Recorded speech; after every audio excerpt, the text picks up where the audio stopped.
Good morning बेटा।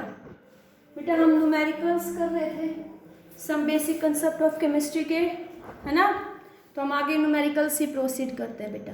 देखो हम पढ़ेंगे क्या, numericals of some basic concept of chemistry, numericals of some basic concept of chemistry.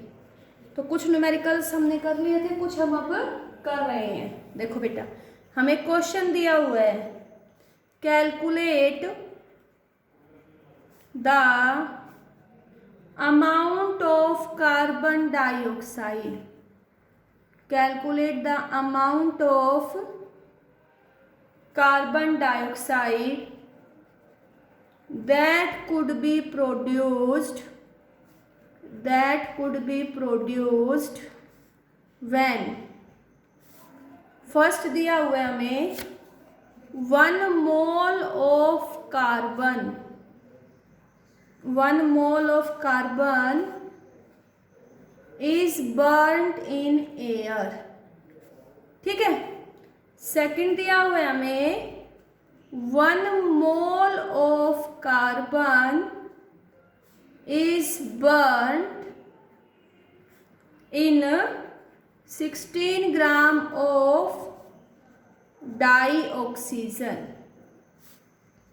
Next दिया हुआ है बेटा 2 mole of carbon is burnt in 16 gram of dioxygen, ठीक है। ये क्वेश्चन दिया हुआ है, तीनों में हमें क्या निकालनी है, अमाउंट ऑफ कार्बन डाइऑक्साइड, ठीक है। तो बेटा देखो फर्स्ट पार्ट करेंगे हम पहले।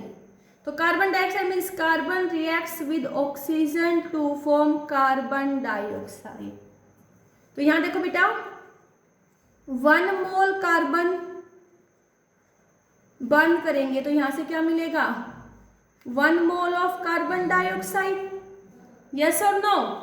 अगर यहां से मास कहें तो यहां से 1 मोल बर्न करेगा तो 1 मोल, तो 1 मोल का मास कितना आएगा, 12 gram of carbon. 12 gram of carbon burn करेगा तो कितना CO2 मिलेगा बेटा, 44 ग्राम ऑफ CO2। ओके, तो यहां से क्लियर हो गया। यहां से हमें पता चल गया in first case when 12 gram of carbon is burnt, 12 gram of carbon is burnt, then we get 44 gram of CO2, ठीक है। ये हमारा फर्स्ट पार्ट हो गया बेटा। अब हम सेकंड पार्ट करेंगे। सेकंड पार्ट में क्या कहा गया है, 1 mole of carbon is burnt in 16 gram of dioxygen, ठीक है। रिएक्शन वही रहेगी बेटा, C plus O2 gives us CO2, ठीक है। इस क्वेश्चन को कैसे सोल्व करेंगे, हम स्टार्टिंग में ये मानते बेटा ये 1 मोल कार्बन और ये कितना दे रखा है, 16 ग्राम ऑक्सीजन, यस और नो। तो एक बार हम किसको LR मान लेंगे, कार्बन को हम मान लेंगे when carbon is completely consume. क्या कहेंगे, when carbon is completely consume, तब कार्बन कंप्लीटली कंज्यूम्ड होगा तो कार्बन से क्या मिलेगा, CO2, ठीक है। 1 मोल कार्बन है तो हम कहेंगे 1 मोल बर्न करेगा तो CO2 कितना, 1 मोल। तो 1 मोल मीन्स बेटा कितना बनेगा, 44 ग्राम ऑफ CO2। तब हमने ये माना when carbon is completely consumed. अब हम मानेंगे when oxygen is completely consumed, when oxygen is completely consumed. तो बताना क्या है, कार्बन डाइऑक्साइड किसके रिस्पेक्ट में, ऑक्सीजन के रिस्पेक्ट में। ये 1 मोल बर्न करेगा तो 1 मोल, और हमसे पूछा कितना है, 16 ग्राम में। तो इसको हम ऐसे यूनिटरी मेथड लगा लेते हैं बेटा। हम कहेंगे 32 ग्राम ऑफ ऑक्सीजन रिएक्ट करेगा तो हमें 44 ग्राम CO2 मिलेगा। तो एक से कितना मिलेगा बेटा, 44/32 और निकालना कितने में है, 16 ग्राम में। कितने में? 16 में। तो यहाँ से ये अमाउंट क्या आएगी? 22 gram of CO2 is form. ठीक है, तो अब देखेंगे हम किसके अंदर ऑक्सीजन कम बन रहा है। तो यहाँ कम बन रहा है कार्बन डाइऑक्साइड, तो हम क्या कहेंगे? Oxygen is completely consumed. और ऑक्सीजन क्या है? Limiting reagent. तो 16 ग्राम ऑक्सीजन हमें कितना कार्बन डाइऑक्साइड देगा? 22 ग्राम। कितना देगा? 22 ग्राम। ओके, थर्ड पार्ट देखो। थर्ड पार्ट हमें दिया हुआ है 2 मोल ऑफ, थर्ड पार्ट कर रहे हैं हम, 2 mole of carbon is burned in 16 gram of dioxygen. ठीक है, यहां पे भी हम रिएक्शन लिखेंगे बेटा। C+O2 gives us CO2। हम कहेंगे बेटा एक बार कार्बन इज कंप्लीटली कंज्यूम्ड मान के करेंगे। Carbon is completely consumed. ठीक है, तो कार्बन से क्या मिलेगा? CO2। तो हम कहेंगे कार्बन 1 मोल है, तो कितना मोल CO2 मिलेगा? 1। ये 2 हो जाएगा तो कितना मिल जाएगा बेटा? 1/1 इंटू 2, तो क्या आएंगे?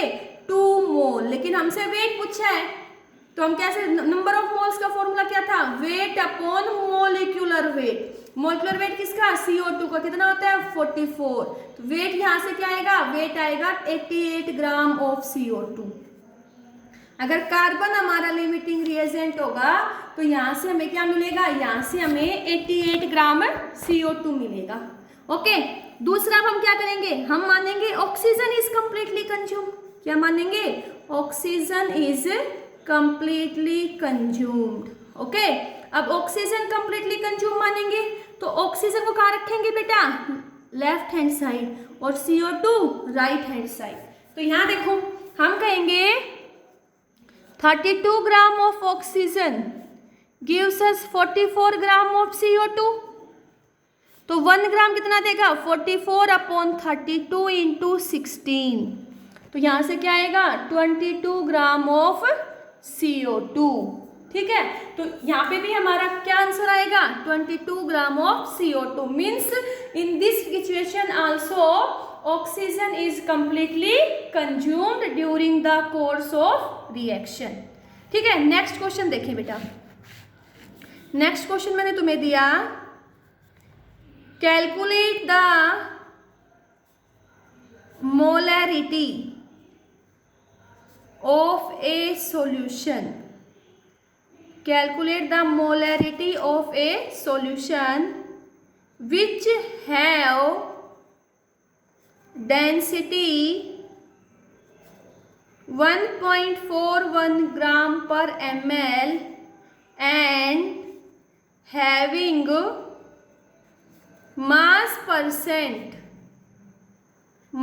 percent of nitric acid is 69%। अब देखो बेटा, यहाँ पे तुम्हें परसेंटेज दे दी और डेंसिटी दे दी, तुम्हें मोलैरिटी निकालनी है।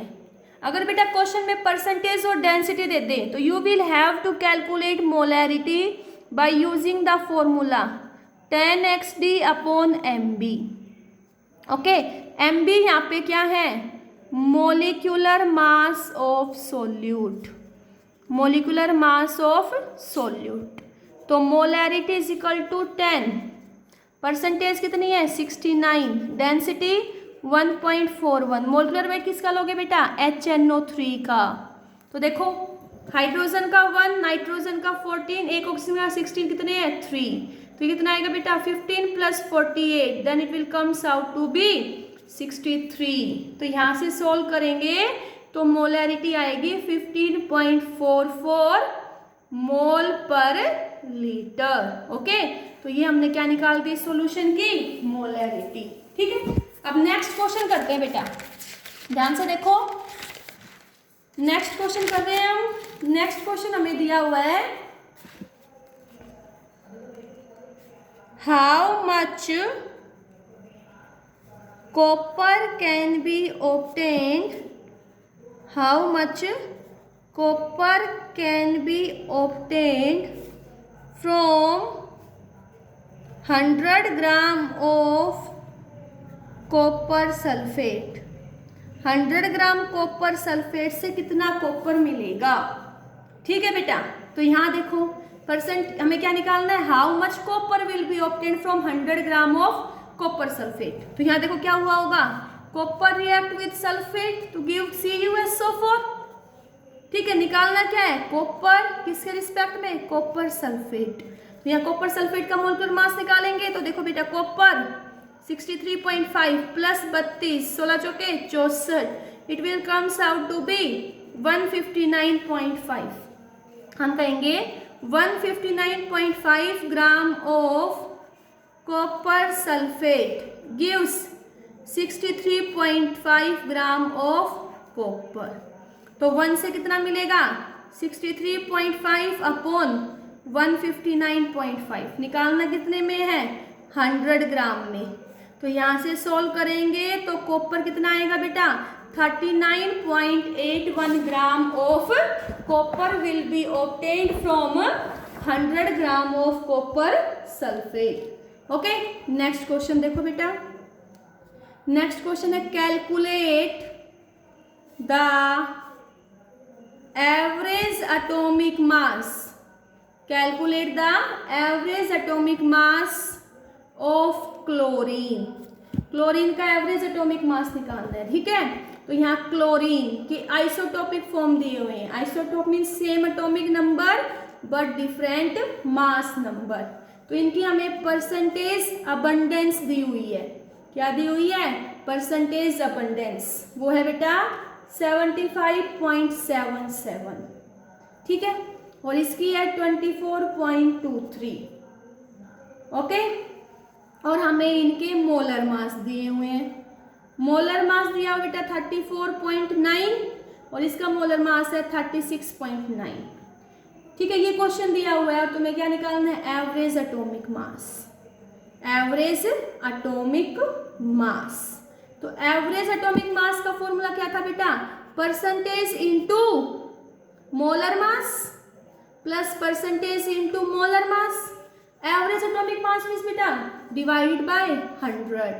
तो यहाँ से देखो परसेंटेज कितनी है हमारे पास, 75.77 into 34.9 plus percentage 24.23 into 36.9 divided by 100। तो यहाँ से इसको सोल्व करोगे तो ये वैल्यू आएगी 26.4 प्लस 8.9। ओके, अब यहाँ से बेटा हमारे पास एवरेज एटॉमिक मास आएगा 35.45 U। U मीन्स बेटा एटॉमिक मास यूनिट, तो इसको हम क्या बोलेंगे, एटॉमिक मास।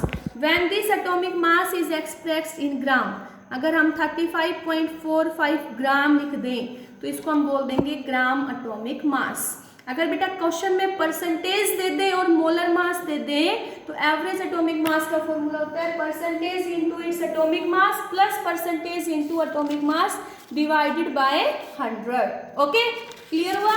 नेक्स्ट क्वेश्चन देखो बेटा, नेक्स्ट क्वेश्चन देखो, नेक्स्ट क्वेश्चन हमें दिया हुआ है इन 3 मोल्स ऑफ इथेन। क्या क्वेश्चन दिया हुआ है, इन 3 moles of ethane calculate the following। in 3 moles of ethane calculate the following।